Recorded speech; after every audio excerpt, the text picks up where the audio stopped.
Assalamualaikum warahmatullahi wabarakatuh. Waalaikumsalam warahmatullahi. Bismillah walhamdulillah wassalatu wassalamu ala rasulillah sayyidina wa maulana Muhammad ibn Abdullah wa ala alihi wa sahbihi wa man tabi'a hudahu wa wala amma ba'd. Subhanaka la ilma lana illa ma 'allamtana innaka antal alimul hakim wa la hawla wa la quwwata illa billahil aliyyil azim. Allahumma anfa'na bima 'allamtana wa 'allimna ma yanfa'una wazidna ilman nafi'a waj'al ilmana hujjatan lana la hujjatan alaina waj'alna mimman yastami'una alqaul fayattabi'una ahsanah birahmatika ya arhamar rahimin amin. Fatratul wahyi, jadi setelah menerima wahyu dari Allah Subhanahu wa taala, surah Al-Alaq ayat 1 sampai 5 itu tidak kemudian berlanjut ya, ada waktu jeda yang Rasulullah ya agak lisah juga jeda itu ya. Summa inqata al-wahyu an Rasulillahi sallallahu alaihi wasallam. Berkata musannif ya rahimahullah, kemudian terputus wahyu itu dari baginda Rasulullah sallallahu alaihi wasallam hatta syaqqa dzalika ala Rasulillahi wa ahzanahu, hingga kemudian hal tersebut membuat berat hati baginda Rasul dan sedih. Wa fi ma huwa yasiru fi tariq, ketika beliau sedang berjalan di jalan, rafa'a basarahu ilas sama, beliau melihat memandang ke langit, wa idza jibrilu ala khilqatihi allati khalaqahu Allahu 'alaiha, tiba-tiba beliau itu melihat ada Jibril yang berada pada bentuk rupa ciptaan Allah Ta'ala, settingan defaultnya Jibril, karena Jibril itu bisa menyerupai makhluk yang lain ya, pernah menyerupai sahabat Nabi ya, pernah datang ya di hadapan para nabi dalam hadis tentang iman, Islam, ihsan, hari kiamat, itu Jibril datang dalam rupa orang lain. Nah ini malaikat begitu ya. Nah ini beliau Jibril ini dalam rupa aslinya. Ala kursi bainas sama'i wal ard ya, di atas kursi antara langit dan bumi. Fa khafa Rasulullah sallallahu alaihi wasallam wa hara'a ila ahlihi. Maka beliau Rasulullah sallallahu alaihi wasallam ya, takut biasalah. Kemudian beliau pergi dengan cepat ke keluarganya. Qailan zammiluni tathiruni, beliau mengatakan zammiluni tathiruni, selimuti aku. Tathiruni sama selimuti, kemuli kalau kata orang Jawa, dikemuli. Bedanya apa? Kalau tathiruni ini selimut yang lebih tebal ya. Wa ma hiya illa burhatun, dan tidaklah yang demikian itu ya, kondisi Rasulullah agak cemas ini kecuali hanya sebentar. Hatta anzalallahu ta'ala ya ayyuhal muddathir fa'anzir wa rabbaka fakabbir wa thiyabaka fatahhir. Turun surah ini Al-Muddathir.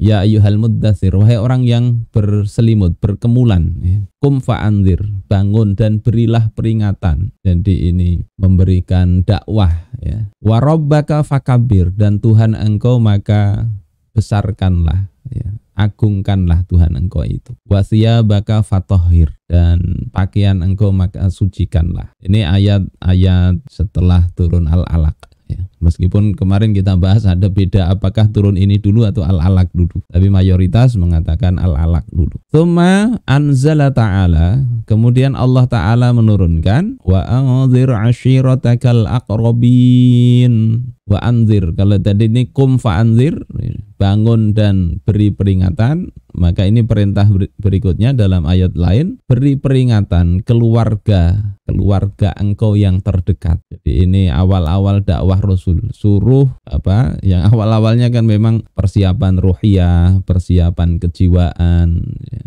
Itu Allah persiapkan sejak lahir ya, kemudian dapat wahyu untuk membaca dan seterusnya. Nah, setelah itu disuruh memberikan peringatan, dakwah. Akanat hadhil ayatu amron li Rasulillah sallallahu alaihi wasallam bitajmi'il quwwah wa i'dadil qawaidi sya'biyah al-mu'minah. Maka ayat-ayat ini adalah merupakan perintah kepada baginda Rasulullah sallallahu alaihi wasallam untuk mengumpulkan kekuatan.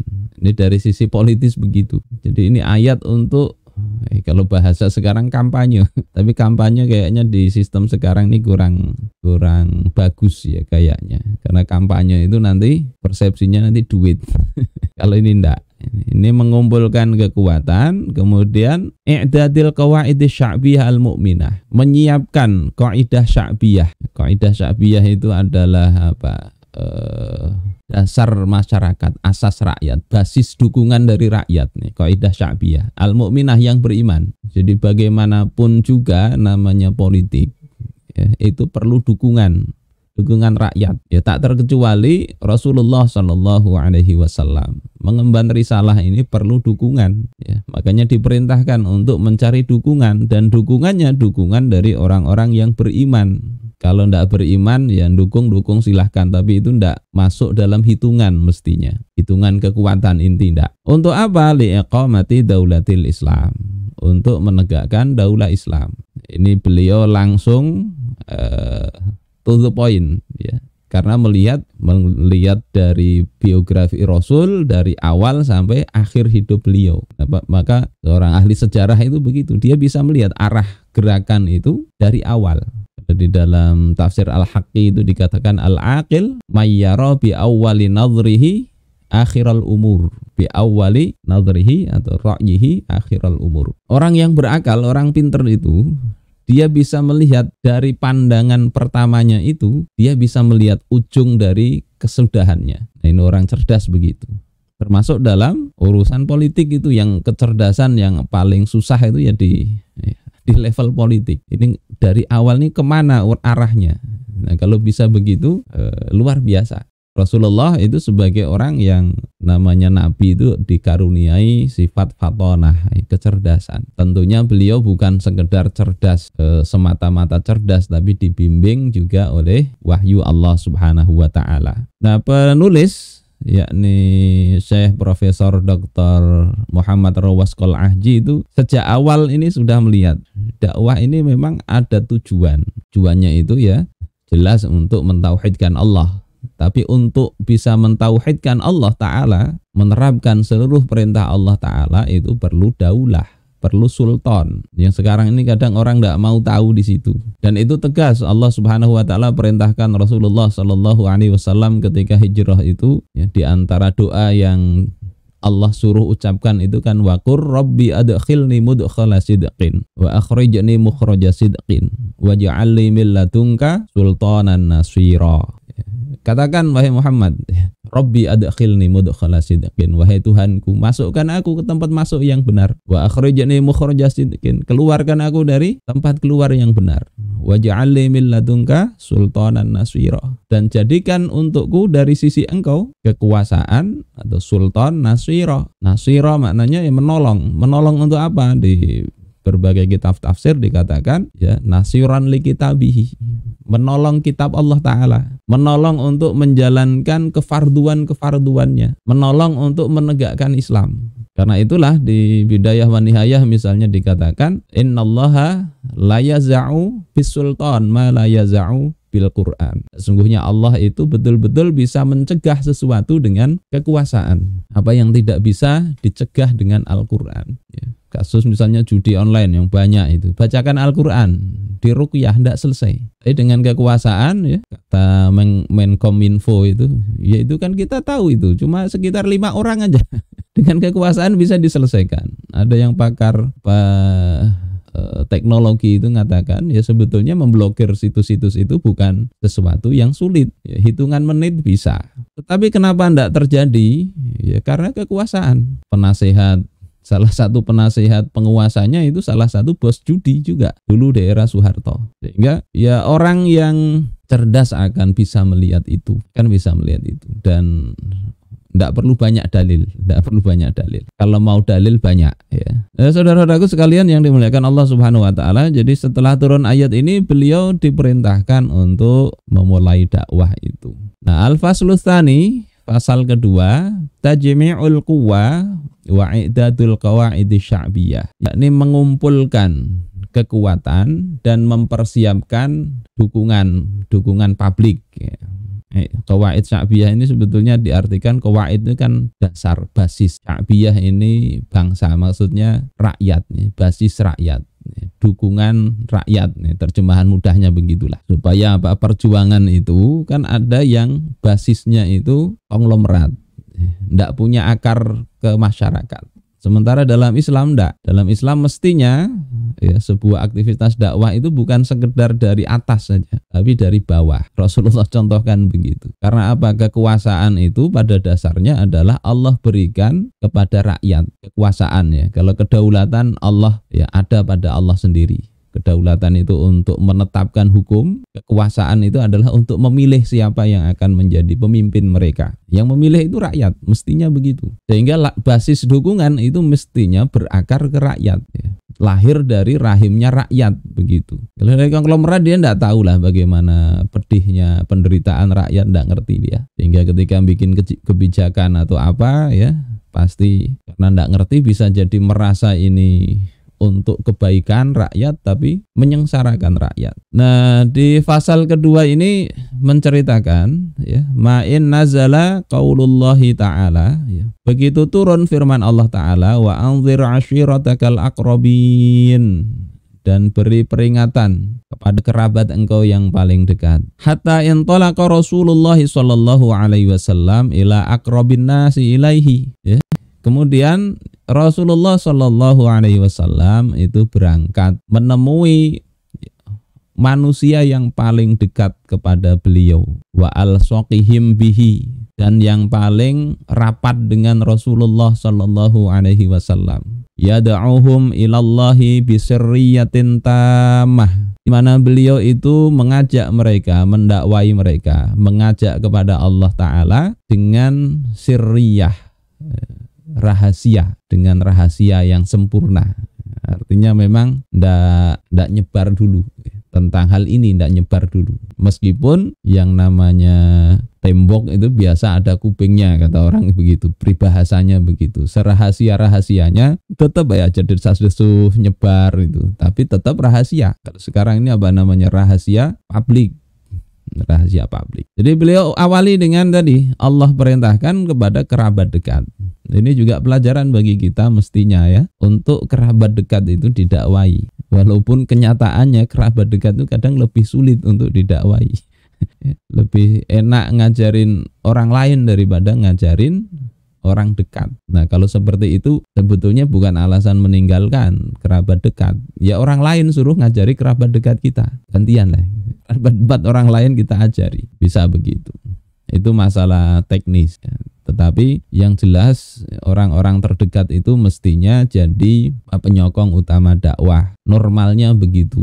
Sehingga mesti diperhatikan. Ya, kita sangat sedih ya kalau pejuang dakwah ya, ternyata justru musuhnya adalah anak-anak mereka sendiri. Itu sedih. Meskipun itu ya ada contohnya. Contohnya kayak Nabi Nuh, anaknya jadi musuhnya. Nabi Lot, istrinya jadi musuhnya. Tapi bukan itu masalahnya. Masalahnya itu ya kita mestinya berupaya. Jadi Rasulullah itu segera mengurus ini orang-orang terdekat beliau dengan secara rahasia. Yukawwinul qaidata sya'biyah al-mu'minah lid-daulatil islamiyah al-murtaqabah. Beliau membentuk akar dukungan publik yang beriman. Bagi dukungan bagi daulah Islam yang diharapkan kelak ya. Bicara cuma 1-2 orang kok bicaranya jauh ke depan, ya enggak apa-apa begitu. Gimana mau tegak daulah Islam di Madinah? Kok yang didakwai Khadijah, Ali bin Abi Thalib, kemudian Zaid bin Harithah. Orang-orang seperti itu bisa, ya bisa. Faktanya begitu. Jadi tidak usah mikir terlalu jauh. Allah perintahkan yang terdekat. Wa yursi fi suduri hadhil qaidati al-imana bil mabadi wal ahdafil lati sataqumu min ajliha hadhihi daulah. Kemudian beliau memperkuat ya, memperkokoh di dalam dada ya, pendukung ini ya, basis masa ini, apa yang diperkokoh yakni keimanan terhadap ideologi Islam itu sendiri. Dasar-dasar keislaman diperkuat, akidahnya, tauhidnya. Kemudian tujuan yang akan tegak karenanya itu ya daulah tersebut. Jadi beliau tanamkan itu semuanya. Ya landasannya ya pasti tauhid, tapi beliau tidak menutup mata dari sini. Nanti di bagian-bagian berikutnya kelihatan lah aktivitas ya bertahap tadi. Wa tu'tabaru hadhihi sirriyatu fit taharruki bainal afrad, dan dianggap ya, sistem yang sifat rahasia ini, kerahasiaan di dalam gerakan antar individu, alladzi faradathu hadhil ayatu, yang telah difardukan oleh ayat ini, yakni gerakan rahasia Rasul itu faridatan ukhra, itu sebagai kefarduan yang lain. Jadi yang pertama itu fardunya nampak dalam ayat ya, wa anzir ashiratakal aqrabin. Itu jelas. Artinya pertama beri peringatan, dakwahi. Kemudian dari mana ada sirriyah ini? Kok rahasia mendakwahinya? Apa dalilnya? Ya dalilnya adalah apa yang dilakukan Rasulullah Shallallahu Alaihi Wasallam itu. Itu bukan sekedar kebetulan, bukan. Itu adalah hukum syariat, wahyu dari Allah meskipun bukan dalam bentuk Al-Quran. Yakni itu ya al-Rasul yang menjelaskan bagaimana dakwah tadi. Jadi dua perintahnya ini berarti. Pertama perintah mendakwahi, yang kedua perintah rahasia tadi. Makanya disebut oleh musannif di sini faridatan ukhra, kefarduan yang lain sirriyahnya itu. Li'alla yuqharad da'i wal mad'un qabla idkhalihim mabadi ad-da'wati ila sudur. Kenapa rahasia? Agar orang yang menyeru dan yang diseru itu tidaklah dikalahkan sebelum menancapkan, memasukkan ya, ideologi dakwah ke dada-dada manusia. Jadi kalau rahasia kan, kalau langsung terang-terangan ya belum apa-apa habis. Bisa habis begitu. Tapi ini ya agar merasuk dulu, merasuk. Walitu'lana da'wata, da'watu yauma tu'lanu wa ma'aha asyaratul aswad muayyidatun laha wa munafahatun anha. Dan agar saat diiklankan, diumumkan dakwah itu. Jadi kenapa diam-diam? Agar tidak hilang sejak awal. Yang kedua, agar ketika nanti iklan dakwah, diumumkan dakwah itu ada puluhan suara yang memperkuatnya dan membelanya. Jadi tujuannya begitu. Fahiya tu'lanu wa qad sarat fi madarijil quwwah. Maka dakwah itu nanti akan diiklankan, diumumkan ya, dan kondisinya dakwah itu berjalan dalam tangga kekuatan, dalam tahapan-tahapan kekuatannya begitu. Wa mustaqbiluha hina tu'lanu wa qad sarat fi madarijil quwwah khairu alfi marratin ya, min an tu'lana wa hiya fi mahdid dha'fi. Dan kedepannya ya, ketika dakwah itu diiklankan, saat dakwah itu menapaki jenjang-jenjang atau tahapan-tahapan kekuatan, itu lebih baik daripada dia, lebih baik seribu kali daripada dia diumumkan ya, saat buaian kelemahan, saat awal-awal sedang lemah.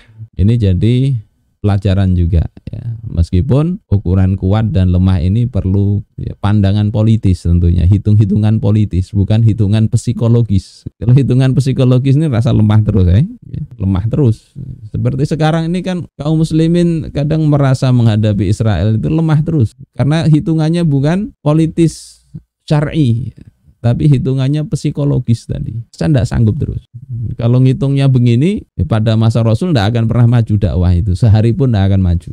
Mulai perang Badar itu kalah terus dari sisi hitungan madiyah, ya, hitungan materi.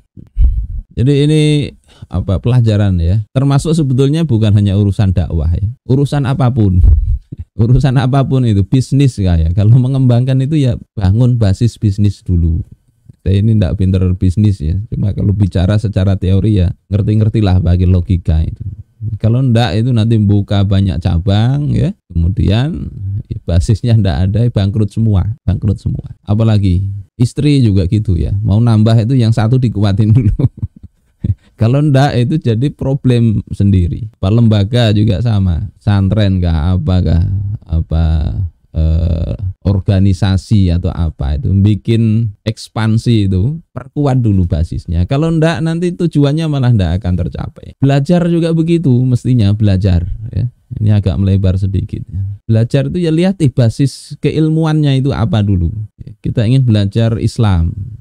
Mestinya di samping serius ngaji ya datang, itu kan juga ilmu alatnya dipelajari.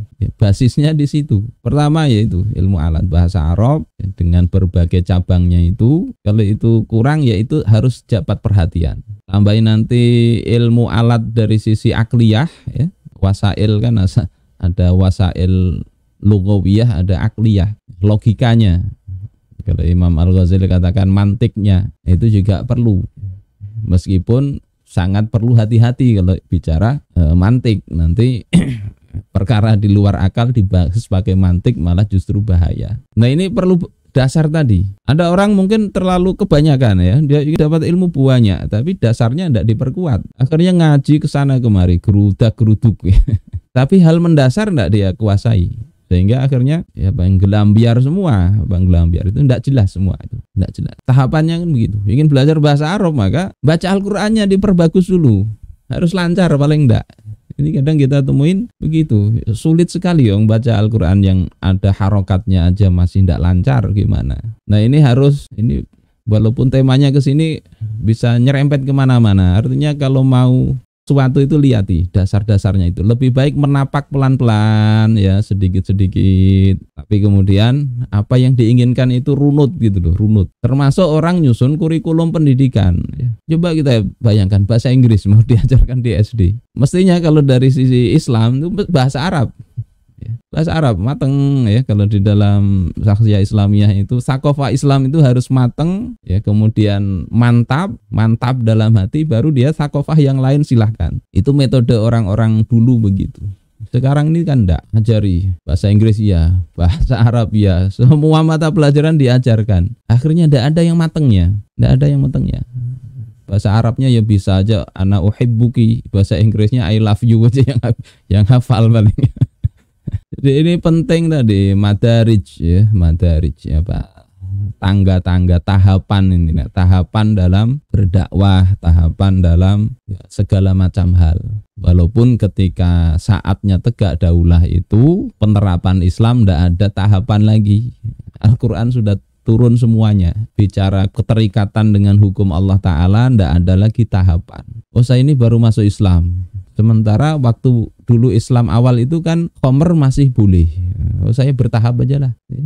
Ayat khamr turun tahun berapa misalnya nanya begitu. Oh tahun sekian. Oh berarti setelah masuk Islam itu setelah sekian tahun baru berhenti minum khamr. Nah itu salah kalau begitu. Tapi ada orang mikir begitu itu ada. Ada. Aneh-aneh itu.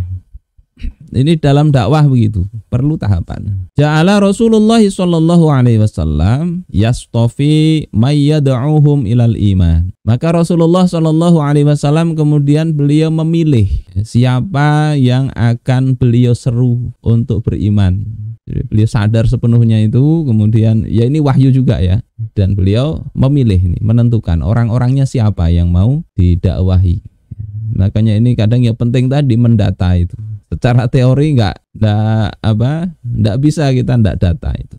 Walaupun enggak harus nulis ya, data itu ya terdata di pikiran itu kan mendata juga. Maka nanti da'watu wa mabadi'uha tamassu asma'aha ula'il ladzina istafahum Rasulullah. Maka tidaklah dakwah itu dan ideologi dakwah itu menyentuh pendengaran orang-orang yang dipilih oleh Rasulullah sallallahu alaihi wasallam hatta yaqbalu 'alaiha, hingga mereka kemudian menerima dakwah itu, wa ya'khudhu biha, dan mengambilnya, wa tasbaha lahum umman wa aban, dan jadilah ya apa yang diserukan tadi, yakni dakwah dan ideologinya itu seperti ibu dan bapak-bapak mereka. Jadi memperlakukan dakwah Islam itu dipandang seperti ibu dan bapak.